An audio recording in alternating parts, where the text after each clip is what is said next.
¿Cómo están, estimados amigos de este canal de YouTube? Se va a realizar el domingo 2 de octubre las elecciones regionales y municipales en todo el Perú.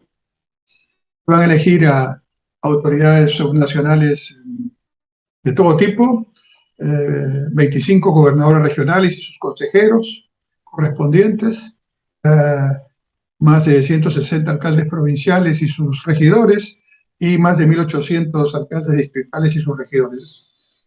Las elecciones subnacionales siempre son importantes porque en el objetivo de descentralizar y en el objetivo de crear madurez institucional en nuestra todavía débil democracia, estas elecciones son fundamentales. Sin embargo, nos cogen en un momento muy difícil, con un conjunto de crisis simultáneas, públicas, evidentes, palpables por todos nosotros, ¿no? Y que implican también una crisis de la política, una crisis de los liderazgos, una crisis de los partidos políticos, una crisis de las instituciones y un peligro para la democracia por estas crisis, porque evidentemente los reclamos, la conflictividad social que se ha generado, en algunos casos con justicia y en otros casos por manejo político de quienes las dirigen, de quienes las asusan, de quienes las desarrollan o las exacerban.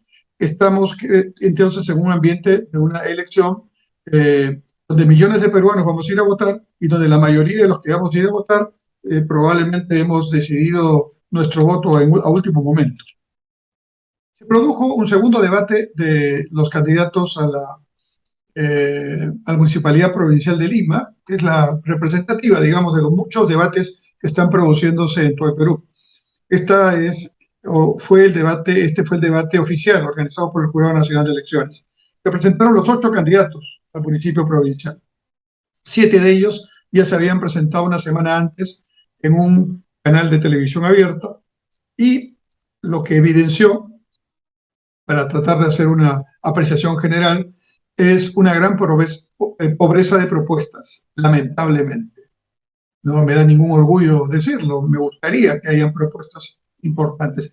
No digo que no hayan medidas interesantes, con algunos matices que cada candidato le pone, pero claramente ninguno de los 8 candidatos, con el mayor respeto que me merecen las personas que están desarrollando esa candidatura, ninguno de los 8 candidatos tenía una visión integral de la ciudad de Lima y de lo que significa una mega ciudad con más de 10 millones de habitantes, con servicios públicos colapsados y que tiene que tener no una acción de emergencia, de bombeo solamente, sino fundamentalmente una acción con una visión de mediano y largo plazo, de manera que podamos por fin empezar a poner a esta ciudad como se merece entre una de las mejores capitales del mundo, sobre todo para sus ciudadanos, para quienes vivimos aquí.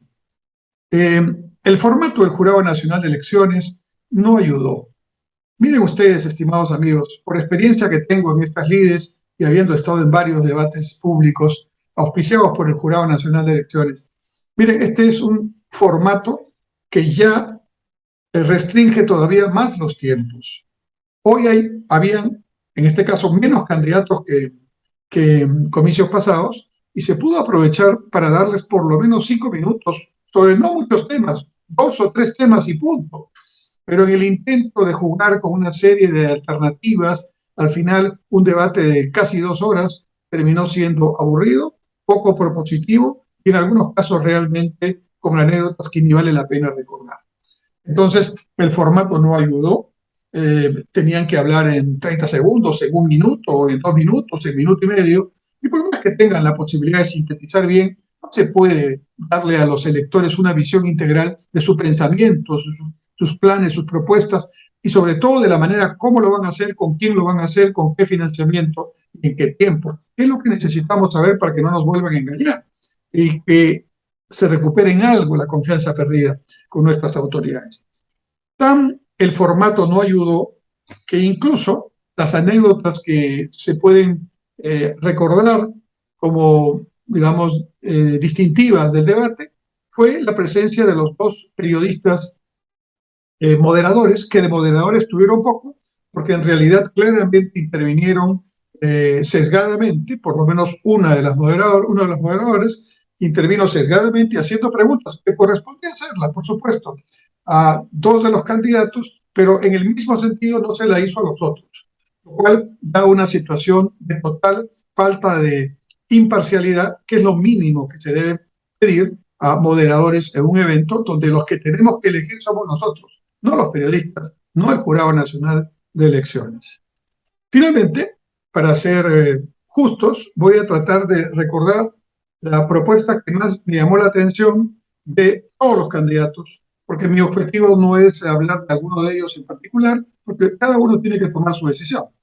Marilena Soto de Avanza País, que primero es la primera vez que la conocíamos, porque ese partido tuvo un problema con su candidato original, bueno, habló de presentar un proyecto de ley para penalizar robos menores. George Forsyth de Somos Perú habló de construir galerías para los ambulantes y polideportivos en todos los distritos.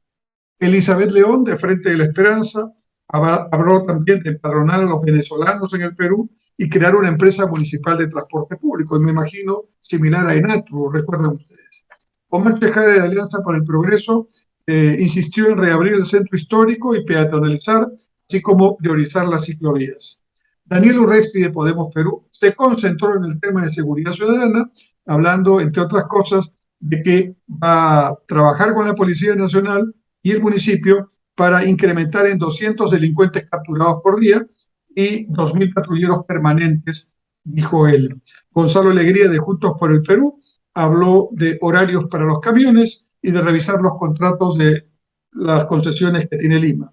Rafael López Aliaga de Renovación Popular habló de tanques y bombas en la falda de los cerros para bombear agua potable a las poblaciones que no tienen todavía red de servicio público, y habló no de autos, sino de motos para la seguridad ciudadana, así como 12.000 cámaras integradas. Y finalmente, Yuri Castro de Perú Libre dijo en el debate que una de sus propuestas era formalizar el comercio ambulatorio. Hay las propuestas, pero estimados amigos, las propuestas para una megaciudad que es casi como un país. Para que se den una idea, Singapur tiene 7,5 millones de habitantes más o menos, pero territorialmente es la mitad de Lima.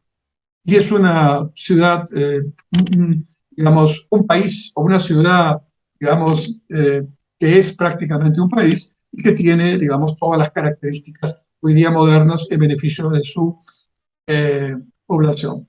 Yo diría que uno de los principales problemas que debieron afrontar los candidatos, porque ya estamos encima del día de las elecciones, es decir, algo así como tenemos una ciudad con más de 10 millones de personas y tenemos servicios públicos para 4 millones de personas. Este es el principal problema de Lima, en el transporte, en el tráfico, en el tema de seguridad, en el tema de salud, en el tema de educación, que por cierto son temas que también Lima Metropolitana, como gobierno regional, que tiene esa potestad, puede asumir si lo desea el futuro alcalde o la futura alcaldesa de Lima. Entonces, estimados amigos, he hecho un panorama lo más objetivo posible, pero sí quiero decir una opinión personal, no sobre los candidatos, pero sí sobre lo que tenemos que hacer en esta elección del 2 de octubre. Ya tuvimos nuestra experiencia en la elección pasada, en la elección general, que llevó a que tengamos este Congreso y este gobierno nacional. Creo que es ya de más hablar de la tremenda, digamos, ineficiencia con que ambos poderes del Estado están trabajando, por decirlo menos, ¿no? Y que sin duda se debe no fundamentalmente al mérito de ellos por haber llegado, sino a la incapacidad de la gran mayoría de los votantes en Lima y Callao para juntarse y tener uno o dos candidatos importantes y no 6 o 7, de manera que la aritmética funcione aquí. Se dividió el 80% de la población electoral en 6 o 7 candidatos y los pequeños que estaban unidos pasaron a la segunda vuelta. Ahí viene la historia que ya conocemos. Entonces, ellos no llegaron por el mérito de ellos, llegaron por la inacción y la irresponsabilidad nuestra. Tenemos que asumirlo y tenemos que ser conscientes. Y es el momento, esta elección del 2 de octubre, para empezar a cambiar. Y claro, tenemos problemas porque los candidatos también no ayudan. Los partidos políticos siguen totalmente resquebrajados, yo diría en una crisis casi sin retorno, por lo poco que veo de reacciones adecuadas de sus principales líderes, pero lo que necesitamos es no votar en blanco, no votar viciado. 7 millones de limeños votaron viciado en blanco, perdón, no limeños, de todo el país, votaron en blanco y viciado y propiciaron los resultados que hoy lamentamos.